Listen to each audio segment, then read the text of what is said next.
A sad još jedan čovjek s ovih prostora koji nije sretan s politikom Donalda Trumpa i o kojem ovih dana priča cijeli svijet.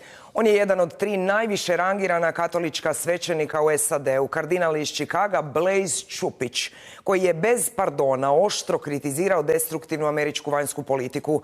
Kardinal u intervjuu za Direkt kaže Trumpova administracija razara obitelji. S Blaisom Čupićem razgovarao je naš Petar Pajkota.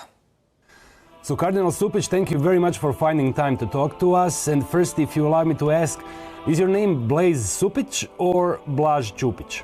Well, my grandfather was known as Blaž, but the spelling was B-L-A-Z. Mine is spelled B-L-A-S-E. It's Anglicized or Americanized, and it's pronounced Blaise. Yeah, but in Croatia you would be Blaž, right? Or some may even call me Vlaho. How did you decide to openly criticize American foreign policy at this exact moment? We live in a democracy, and we wanted to provide people, Catholic people, but also citizens of the United States, with moral principles that should be taken into consideration as they consider how they're going to engage these issues. We wanted to get the people in the United States to take responsibility as citizens for the direction that our country is going in. And how do the latest decisions and aspirations of Trump administration impact the moral role of the United States in global affairs?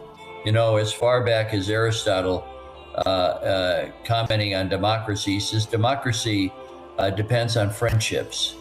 And I think that we have to make sure that real friendships and good relationships with people are forged for us to live in a very dangerous world at times. I have to ask you about the mass deportations and raids currently ongoing in the United States. American Bishops' Conference has already condemned these deportations, as well as the Pope himself.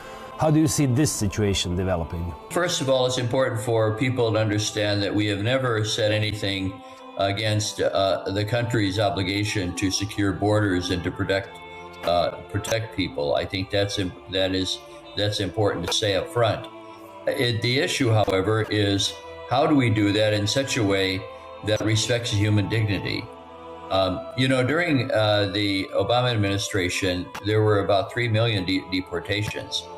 But what we're seeing now, however, is that families are being torn apart, where children in many ways are being orphaned because their parents are leaving. There are people who have been here for generations because of a broken immigration system and now are being sent back. There are young people who came here as children, who know only this culture in the United States and now are being shipped back to countries that they've never lived in as adults or even speak the language very well. So there is another way to do this. Chicago is a city of migrants. You said yourself that masses are served in 25 languages. How has these Trump's policies affected the community in general? Well, it has created a good deal of unrest, especially when it's not clear what the officials taking part in the mass deportation really are aiming to do. And it is, I think, not just a matter of enforcing a law, but it's cooperating with local authorities in order to deal with any criminal who has come into this country. And your family roots trace back to Croatia. How has your Croatian heritage influenced your positions on issues like migration? My grandparents, in their teenage or early 20s, took the risk of leaving their homeland and seeking a better life, and then built a family and really also a city and a nation, like many immigrants do who come to this country. So I'm very grateful for the courage that they showed. And also I realize with great sense of appreciation and thanksgiving that I'm here today because of their sacrifices. And are you coming to Croatia yourself anytime soon?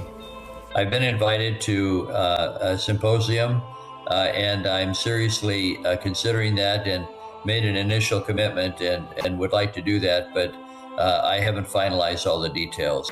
I always love it when I go back. not only because I have family in different parts of Croatia, but the people are always so very good, and of course the food's great. It'll be great to meet you and talk to you in person. Until then, thank you very much for your time and for these sincere answers. Thank you, Peter.